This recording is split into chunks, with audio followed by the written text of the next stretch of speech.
আসসালামু আলাইকুম। Recipe by বন্যাস কিচেনে আপনাদের সবাইকে স্বাগতম জানাই। আজকে আপনাদের তৈরি করে দেখাবো শামি কাবাব, আর আমার হাতের বানানো স্পেশাল মশলা দিয়ে তৈরি করে দেখাবো আপনাদের এই শামি কাবাব। তো চলুন সবাই দেখে ফেলি পুরো রেসিপিটা, সঙ্গেই থাকুন আর দেখতে থাকুন। শামি কাবাব তৈরি করতে আমি এখানে নিয়ে নিয়েছি হাফ কেজি গরুর মাংসতে কোনো হাড় বা চর্বি থাকা একদমই চলবে না, কারণ শামি কাবাব তৈরি করতে সলিড মাংসটাই ব্যবহার করতে হয়। আর নিয়ে নিয়েছি 1 কাপ পরিমাণ বুটের ডালটাকে আমি প্রায় 4-5 ঘন্টা ভিজিয়ে রেখেছিলাম, কারণ ভিজিয়ে রাখলে ডালটা খুব সহজে সিদ্ধ হয়ে যায়। নিয়ে নিয়েছি হাফ কাপ পরিমাণ পেঁয়াজ কুচি, দিয়ে দিচ্ছি কয়েক পিস লবঙ্গ, দিয়ে দিচ্ছি 4 টুকরো এলাচ, আর নিয়েছি 2টা তেজপাতাটাকে আমি মাঝখান থেকে 2 টুকরো করে দিব। আর দিয়ে দিচ্ছি শুকনো মরিচ 4 পিস, আর দিয়ে দিচ্ছি দারচিনি কয়েক টুকরো। এখানে নিয়েছি কালো গোলমরিচ, আপনারা পরিমাণ মতো ব্যবহার করবেন।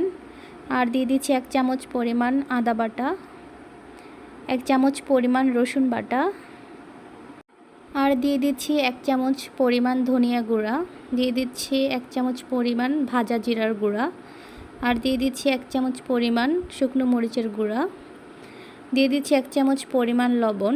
আমি এখানে 1 চামচ পরিমাণ লবণই ব্যবহার করছি, পরে আবার চেক করে লবণটা দিব। এখন সব উপকরণ একসাথে ভালোভাবে মিশিয়ে নিতে হবে, যাতে করে মশলাটা পোড়া মাংসের মধ্যে যায় সেজন্য। এখন সব উপকরণ একসাথে মেশানো হয়ে গেলে দিয়ে দিব পরিমাণ মতো পানি। এখানে আমি 2 কাপ পরিমাণ পানি ব্যবহার করছি। আমি কিন্তু এখানে কোনো রকমের তেলের ব্যবহার করিনি, আপনারা চাইলে এখানে তেলটাও ব্যবহার করতে পারেন, এটা যার যার চয়েস আর কি। এই তো এখন ঢাকা দিয়ে সিদ্ধ করতে দিব। এই পর্যায়ে কিন্তু চুলার আঁচটা হাই হিটে থাকতে হবে। যখন বলক চলে আসবে তখন চুলার আঁচটা কমিয়ে দিবেন। মাঝে আমি একটু নেড়ে দেখব। আর উপরে যে ফেনা উঠেছে সেটা কিন্তু ডালের কারণে হয়েছে। আর একটা কথা, যার মাংস যত সলিড হবে তত তাড়াতাড়ি সিদ্ধ হবে। আর মাঝে মাঝে একটু নেড়ে চেড়ে দেখবেন যে ডালটা কীরকম সিদ্ধ হয়েছে কিনা। এই পর্যায়ে চুলা আঁচটাকে একদম লো করে দিবেন, যাতে ডালটা ভালো মতো সিদ্ধ হয়ে যায়। আর আমি ডালটা একটু চেক করে দেখব যে ডালটা আমার কি পরিমাণ সিদ্ধ হয়েছে। আমার ডালটা কিন্তু একদম সিদ্ধ হয়ে গেছে, আপনারা দেখতে পাচ্ছেন। সব মিলিয়ে প্রায় 40 মিনিটের মতো আমি রান্না করেছি। আমার মাংসটা কিন্তু খুব ভালোভাবে সিদ্ধ হয়েছে। এই পর্যায়ে একদম আস্তে আস্তে জাল দিয়ে পানিটা একদম শুকিয়ে নিতে হবে।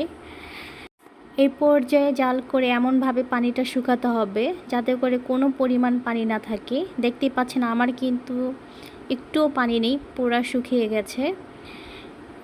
এখন আমি এটাকে নামিয়ে ঠান্ডা করে নেব। ঠান্ডা হবার পর একটা বোলের মধ্যে আমি নিয়ে নিচ্ছি, আর উপর থেকে আমি তেজপাতাগুলো তুলে ফেলে দিব, আর বাকি মশলাগুলো সহকারে শিলপাটায় বেটে নেব, কারণ বিয়েবাড়ির শামি কাবাব কিন্তু শিলপাটায় বেটেই তৈরি করে। আর এখন তৈরি করব সেই আমার হাতে বানানো স্পেশাল মশলা। এখানে নিয়েছি 4-5 টুকরো দারচিনি, দিয়ে দিচ্ছি কালো গোলমরিচ, দিয়ে দিচ্ছি 2 পিস এলাচ, আর দিয়ে দিচ্ছি 1 চামচ পরিমাণ ধনিয়া, দিয়ে দিচ্ছি 3 পিস পরিমাণ লবঙ্গ, আর দিয়ে দিচ্ছি এখানে শাহি জিরা, কারণ শাহি জিরা দিলে একটা শাহি শাহি ভাব হবে। আর দিয়ে দিচ্ছি একটা বড় এলাচ। এখন সব উপকরণ একসাথে ভালোভাবে ভেজে নেবেন। মশলাটা ভালোভাবে ভাজতে হবে যাতে পুড়ে না যায়। এই তো আমার ভাজা হয়ে গেছে, এখন আমি এটাকে নামিয়ে নেব। এখন সব ভাজা উপকরণগুলো একটা মিক্সারে নিয়ে নিচ্ছি, আর দিয়ে দিচ্ছি পরিমাণ মতো পেঁয়াজের বেরেস্তা। আর আমার এখানে কিছু পুদিনা পাতা লাগবে, সেজন্য আমার গাছের একদম ফ্রেশ টাটকা টাটকা কিছু পুদিনা পাতা নিয়ে নিচ্ছি। আর দিয়ে দিচ্ছি পরিমাণ মতো পুদিনা পাতা। এখন সবগুলো উপকরণ একসাথে ব্লেন্ডারে মিক্স করে নেব। এই তো আমি শিলপাটায় মাংসের কিমাটা বেটে নিয়েছি, দেখতেই পাচ্ছেন একটু আঁশ রয়েছে, একদম শুকনা, এর মধ্যে কোনো রকম পানি নেই। এখন এর মধ্যে দিয়ে দিচ্ছি সেই মিক্স করা সব ভাজা মশলার উপকরণগুলা। এবার দিয়ে দিচ্ছি পরিমাণ মতো লেবুর রস, আর দিয়ে দিচ্ছি একটা ডিম। আমার কিমার জন্য একটা ডিমই পারফেক্ট, সেজন্য আমি একটা ডিমই ব্যবহার করেছি। এবার সব উপকরণ একসাথে হাত দিয়ে মিশাতে হবে। এক্ষেত্রে কিন্তু চামচ দিয়ে মিশালে হবে না।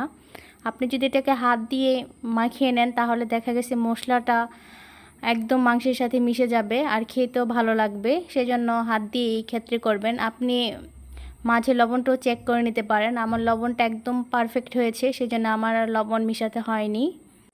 এবার তৈরি করে নিব শামি কাবাবের পুরটা। পুর বানানোর জন্য এখানে নিয়েছি আমি কাঁচামরিচ কুচি, দিয়ে দিচ্ছি পরিমাণ মতো পেঁয়াজ কুচি, আর দিয়ে দিচ্ছি পরিমাণ মতো লবণ, আর দিয়ে দিচ্ছি পরিমাণ মতো লেবুর রস। এখন সব উপকরণ একবারে হাত দিয়ে মিক্স করে নিব। দেখতেই পাচ্ছেন পুরটা একদম নরম হয়ে পানি বের হয়ে গেছে। এ পর্যায়ে আমার পুরটা রেডি হয়ে গেছে। এবার আমি শামি কাবাব তৈরি করতে চলে যাব। হাতে সামান্য পরিমাণ ঘি মাখিয়ে নিব, যাতে কাবাব তৈরি করার সময় হাতে না লেগে যায় আর কাবাবের শেপটাও সুন্দর আসে। সেজন্য নিয়ে নিচ্ছি পরিমাণ মতো পুরটাকে সুন্দর করে গোল আকারে শেপ করে সামান্য হাতে চাপ দিয়ে 2 আঙ্গুল দিয়ে একটু গর্ত করে তার মধ্যে দিয়ে দিবেন। এখন দিয়ে দিচ্ছি আগে থাকতে রেডি করে রাখা পেঁয়াজের পুরটা কাবাবের মধ্যে দিয়ে মুখটা ভালোভাবে বন্ধ করে দিবেন, যাতে কাবাবটা ভাজার টাইমে ভেঙে না যায়। আর সামান্য পরিমাণ পুরি ব্যবহার করবেন। এবার 2 হাতের তালুতে গোল করে বল আকারের শেপ করে নেবেন। তারপর একটু হাত দিয়ে এভাবে চাপ দিলেই কিন্তু কাবাব শেপে চলে আসবে। এই তো এভাবেই তৈরি করে নিতে পারেন। আমি আপনাদের সুবিধার্থে আরেকটি কাবাব তৈরি করে দেখাবো। এভাবে পরিমাণ মতো হাতে পুর নিয়ে নেবেন। পুরটা পরিমাণ মতোই নেবেন, আর আপনারা ছোট বড় কীভাবে বাড়াবে সেই অনুযায়ী পুরটা নেবেন। এইভাবে বুড়ো আঙ্গুল দিয়ে মাঝখানে একটু গর্ত করে নিয়ে তার মধ্যে পেঁয়াজের পুরটা দিয়ে ভালোভাবে মুখটাকে বন্ধ করে দিতে হবে। মুখটা এমনভাবে বন্ধ করবেন যাতে পুরটা বের না হয়ে যায় ভাজার সময়। তারপরে হাতের তালুতে গোল আকারে শেপ করে নিলে কিন্তু তৈরি হয়ে যাবে কাবাব। আর কাবাবটা একটু ভালোভাবে চারপাশটাকে একদম হাত দিয়ে সমান করে দিবেন, যাতে কোনো পাশে ফাটা না থাকে। এই তো এভাবেই তৈরি হয়ে গেল আমার সবগুলো কাবাব। এখন চলে যাব ভাজতে। ভাজার জন্য এখানে একটি প্যানে দিয়ে দিচ্ছি পরিমাণ মতো তেলের পরিমাণটা কিন্তু একটু বেশি দিবেন। তেলটা যখন গরম হয়ে আসবে তখন একে একে ছেড়ে দিবেন কাবাবগুলা। আর তেলটা ভালোভাবে গরম হওয়ার পরে কাবাবগুলো ছাড়বেন, যাতে ভেঙে না যায়। কাবাবের এক পাশটা যখন হয়ে আসবে তখন একটা কাঁটা চামচের সাহায্যে কাবাবগুলো উল্টে নেবেন। এই পর্যায়ে একটু আস্তে করে উল্টাবেন, যাতে কাবাবগুলি ভেঙে না যায়। সেজন্য দেখতে পাচ্ছেন আমার একটা কাবাবও কিন্তু একটু ভাঙেনি। যখন বাদামি কালার হয়ে আসবে তখন নামিয়ে নেব। আর যারা আমার রান্নাটা দেখছেন তাদের কাছে একটাই অনুরোধ, আপনারা অবশ্যই আমার চ্যানেলটাকে সাবস্ক্রাইব করবেন, পাশে থাকা বেল আইকনটি বাজিয়ে দিবেন অল নোটিফিকেশন পাওয়ার জন্য। আর সবাই আমার জন্য দোয়া করবেন। আপনারা সবাই ভালো থাকবেন, সুস্থ থাকবেন। আল্লাহ হাফেজ।